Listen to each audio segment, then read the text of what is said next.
ජනපති පසුගිය අප්‍රේල් මාසයේ ගත් වැදගත් තීරණ දෙකක් නොවන්නට මෙරට ඉතිහාසය වෙනස් වීමට ඉඩ තිබුණා.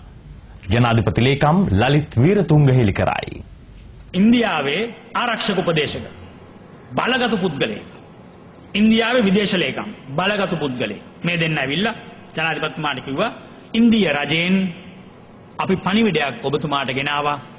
කරුණා කරලා මේ මෙහෙයුම් නවත්තන්න. මමත් ගෝඨාභය රාජපක්ෂ මැතිතුමත් අපි දෙන්නට හිතා ගන්න බැරි වුණා ජනාධිපතිතුමා මොනවා කියයිද කියලා. ඉතින් අපි දෙන්න නිහඬව බලාගෙන ඉන්න ඇරෙන්න අපිට වෙන කරන්න දෙයක් තිබුණේ නැහැ. ජනාධිපතිතුමා මම හිතන්නේ එක මිනිත්තුවකට අඩු කාලයක් තුල එතුමා දැඩි ස්වරයක් ගත්තා. ඔබට ඕනනම් පුළුවන් මේ රට ආක්‍රමණය කරන්න.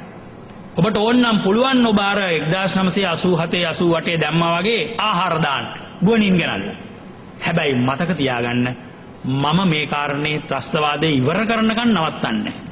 මටත් ගෝඨාභය රාජපක්ෂ මහත්මයාටත් පුදුම අභිමානයක් ආවේ. මොකද ඒක මේ සුවිශේෂී කරුණක්. ඒතන ඉන්න හම්බෙච්ච එකත් වාසනාවක් කියලා මට හිතුණා ඒ වෙලාවේ.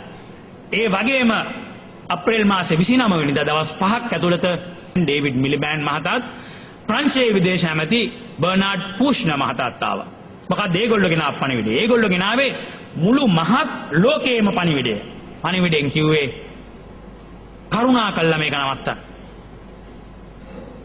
ඒ වෙලාවේදී ජනාධිපතිතුමා දීපු උත්තරේ තවත් ඉතිහාසගත වන උත්තරයක්.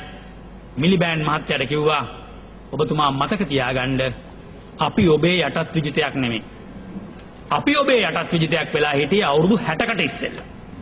මම ස්වාධීන රටක ජනවරමලත් ජනාධිපතිවරයා. මට තියෙනවා මෙහෙයක් ඉෂ්ට කරන්න. ඒ මෙහෙය ඉෂ්ට කළා තමයි මම ගෙදර යන්නේ. මේ කරුණු දෙක මිත්‍රවරුනි අපේ ඉතිහාසය වෙනස් කරපු කරුණු දෙකක්. වීරතුංග මහතා මෙම තොරතුරු හෙළි කළේ නව වසර වෙනුවෙන් සමෘද්ධි අධිකාරියේ සැලසුම් හඳුන්වා දීමේ වැඩසටහනකට එක්වෙමින්.